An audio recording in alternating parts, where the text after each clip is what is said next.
Bonjour à tous, salut les caps. Aujourd'hui, nouvelle vidéo. Dans cette vidéo, chers amis, on va évidemment parler du conflit israélo-iranien qui aujourd'hui, c'est littéralement, très certainement, le chapitre, je dirais même le préquel, si vous voulez, d'une potentielle troisième GUE2RE mondiale.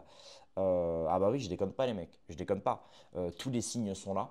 Donc c'est vrai que c'est assez effrayant et c'est pour ça qu'aujourd'hui on va réagir justement à une intervention qu'a donnée François Asselineau chez TV Liberté. Pourquoi? Puisque il va essayer de décrypter un petit peu le conflit israélo-iranien. On a déjà fait des réactions à ça, mais là pour le coup le présentateur lui demande précisément justement est-ce qu'il y a potentiellement des risques de guerre nucléaire littéralement? Est-ce qu'il y a un risque d'escalade, voire peut-être à échelle mondiale? Parce que évidemment, je pense que ça vous préoccupe vous, surtout je sais que je suis suivi par des gens qui sont souvent, qui sont parents, qui sont pères de famille, mères de famille, qui ont des enfants, qui pensent à l'avenir. Moi-même, étant un jeune, je pense quand même à l'avenir, même si moi je suis foutu, je suis détraqué, frérot. Mais quand même, non mais c'est vrai. Et donc forcément, on se pose la question. Est-ce qu'on va devoir y aller? Est-ce que on ne sait pas trop. Donc avant de commencer cette vidéo, je vous incite à mettre un énorme pouce bleu, chers amis. Et surtout à vous abonner. On vient de dépasser les 80 000 abonnés. On est même à 81 700. Je vous en remercie. Vous êtes adorables, chers amis. Donc merci énormément. Je vois que les vidéos en ce moment vous plaisent un minimum. Donc ça fait tout de même plaisir, je dois l'avouer. Bref. Donc on va réagir à l'extrait de François Asselineau. C'est précisément l'extrait justement où on lui demande si justement il y a un risque d'escalade mondiale. Écoutez bien. Israélienne et iranienne, est-on parti pour une crise qui va durer ou alors une crise jusqu'à la défaite de l'un des deux camps?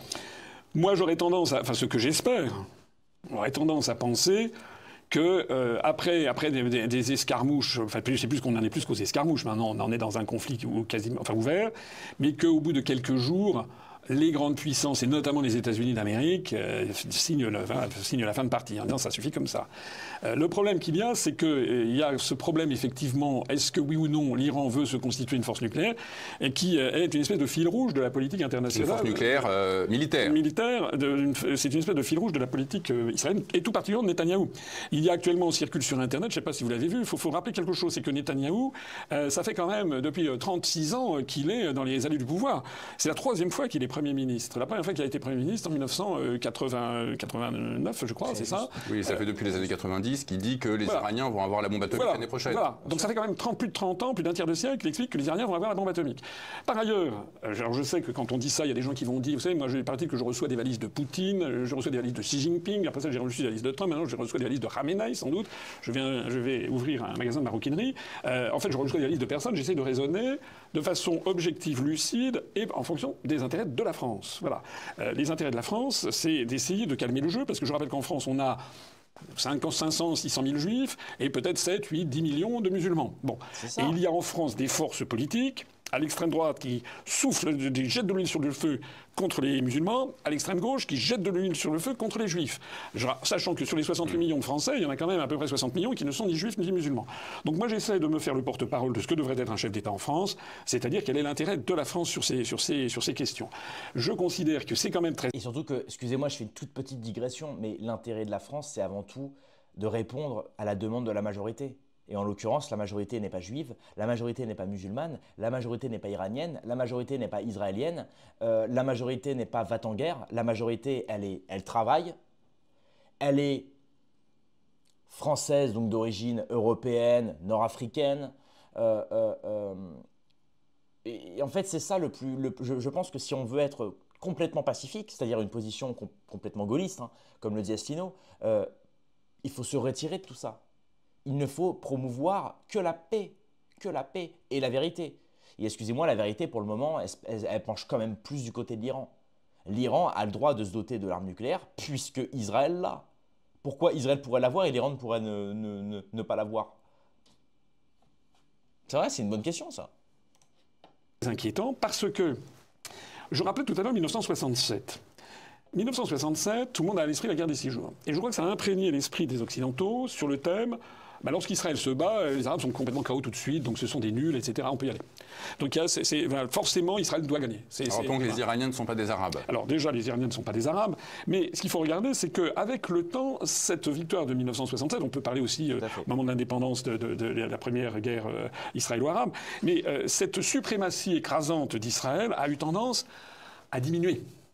Et il faut faire attention, vous savez ce que disaient les anciens romains, ils disaient « Quos vult perdere Jupiter dementat ». Celui que Jupiter veut perdre, il commence par le rendre fou.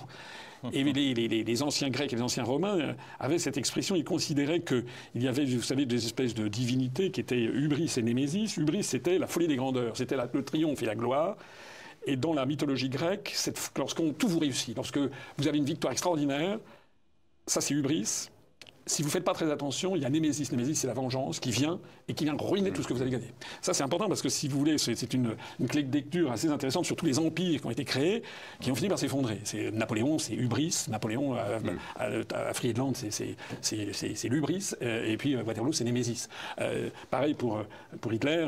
1940, la victoire sur la France, c'est hubris. Et puis, Stalingrad et la suite, c'est némésis.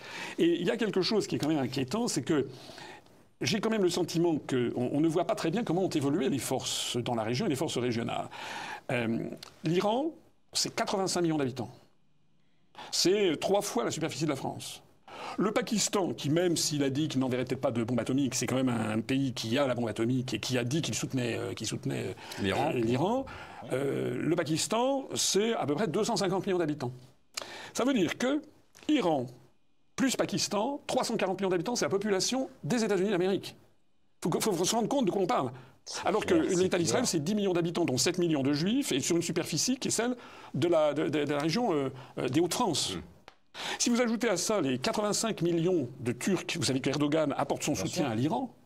Si vous ajoutez à ça le fait que l'Iran fait partie des BRICS, et que l'Iran est soutenu par la Russie et par la Chine. Et par la Corée du Nord. Et par la Corée du Nord. Donc je rappelle que la Russie est une puissance nucléaire, la Chine est une puissance nucléaire, la Corée du Nord est une puissance nucléaire et le Pakistan est une puissance nucléaire. Je rappelle aussi, en termes économiques, puisque dans notre émission vous faites politique et économie, et c'est très important, c'est très imbriqué, il faut savoir que 80 à 90% des exportations de pétrole iranien vont vers la Chine. C'est énorme. Et réciproquement, les importations de pétrole iranien, c'est à peu près 40%, je crois, des importations chinoises. Il y a donc une alliance économique très importante entre la Chine et le Pakistan. Donc il faut comprendre quand même que Israël, qui se repose comme d'habitude sur les États-Unis d'Amérique, le monde a changé quand même. C'est-à-dire que là, vous avez l'ensemble des BRICS, c'est quand même, suite notamment à ce qui se passe à Gaza, l'ensemble des BRICS alors, ceci est tellement vrai que moi, je vois que les médias français font une espèce de propagande de guerre habituelle. Alors, on nous présente l'Iran comme la dictature les plus effroyables. J'ai entendu, c'était Pascal Praud sur CNews, c'est une dictature effroyable. Je ne suis pas là pour défendre le régime iranien, bien entendu.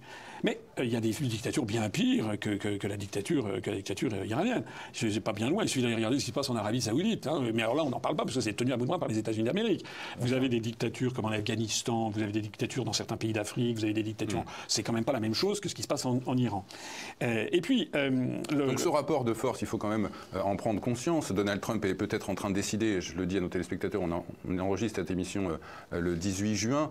Tout peut arriver d'ici le jour de la diffusion, lundi prochain. Le rapport de force, Donald Trump est en train peut-être de décider s'il doit s'engager militairement dans... Alors voilà, donc entre-temps, évidemment, ce qui est marrant, c'est que Trump s'est engagé militairement. Il a donc bel et bien attaqué des sites nucléaires iraniens en disant juste après, justement, voilà, nous voulons la paix. Alors entre-temps, il y a eu un soi-disant cessez-le-feu, un accord de cessez-le-feu entre l'Iran et Israël. L'Iran a commencé par arrêter, puis Israël. Apparemment, ça n'a pas tenu. Donc on va voir, on va évidemment voir dans les jours à venir. Mais là, Sino fait un très bon constat, notamment par les chiffres.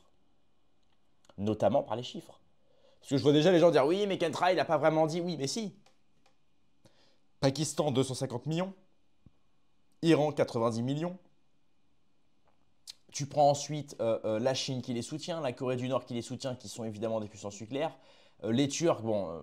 on ne sait pas trop, mais du côté de l'armée, je crois que j'avais entendu parler qu'ils sont un petit peu moins d'1 million prêts à servir dans l'armée. Donc on est quand même face potentiellement à une des plus grosses alliances militaro-mondialistes, je vais dire. Et surtout qu'Israël, en réalité, ils n'ont que les États-Unis. Parce que l'Europe ne se mouillera pas, parce que de toute façon, l'Europe ne produit plus rien, l'Europe c'est nul, quoi. L'Europe c'est rien, hein. L'Europe c'est le Mali, quoi. Mais j'ai dédicace tous les Maliens qui regardent la vidéo, hein. C'est pas une insulte envers le Mali, hein.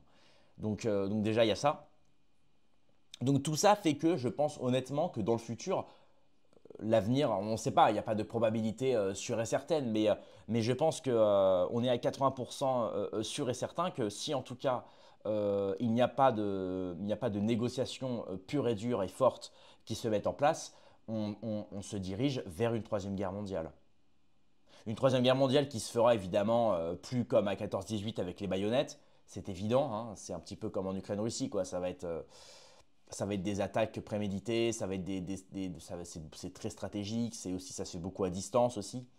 Donc voilà. Mais globalement, c'est ça.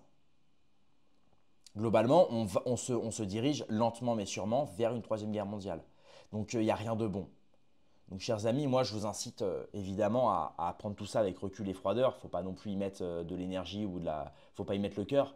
Mais renseignez-vous quand même bien. Renseignez-vous bien parce qu'il faut comprendre aussi que l'Iran est entouré de pays orientaux qui sont infestés de bases américaines. Donc en fait, l'Iran, c'est un des derniers pays qui n'est pas tenu par les Américains et c'est pour ça que ça dérange aussi. Il y a la question du pétrole, il y a la question des ressources premières, il y a la question aussi évidemment de l'occidentalisation de l'Iran qui déplaît aux grosses puissances occidentales puisque l'Iran est sur le point de dépasser l'Occident et c'est pas le seul pays à dépasser l'Occident. Donc forcément, je pense que Trump et compagnie et Netanyahou, qui ne sont pas d'ailleurs, qui n'est pas un sémite, hein, c'est un russo-polonais, hein, Netanyahou, il le prend mal le fait de se dire que les Iraniens qui sont des Perses mais qui ont des gueules d'Arabes surpassent les Blancs occidentaux. En réalité, c'est ça. Ça les fait chier de se dire qu'il y a des Arabes, même si ce ne sont pas vraiment des Arabes, qui aujourd'hui se débrouillent très bien et ont réussi la transition vers l'occidentalisation. Et ils veulent te faire croire que c'est un régime islamiste, djihadiste, complètement arriéré. Quand tu regardes les vidéos dans Téhéran, c'est pas ça. Quand tu regardes les chiffres sur Téhéran, c'est pas ça. Voilà, voilà. Donc bon, on s'est peut-être un peu répété, mais bon, je pense que c'est quand même très important de relayer tout ce qu'il y a sur la guerre Israël-Iran et sur toutes les prises de parole de nos prophètes actuels, hein, Asselineau, Gérard Chevrier, Alain Soral et compagnie. Voilà, ce sont les plus pertinents et les plus intéressants. Voilà, voilà. Merci d'avoir suivi la vidéo. Rendez-vous dans quelques heures ou à demain pour une prochaine vidéo. Paix et amour sur mes amis et mes ennemis et surtout sur mes ennemis.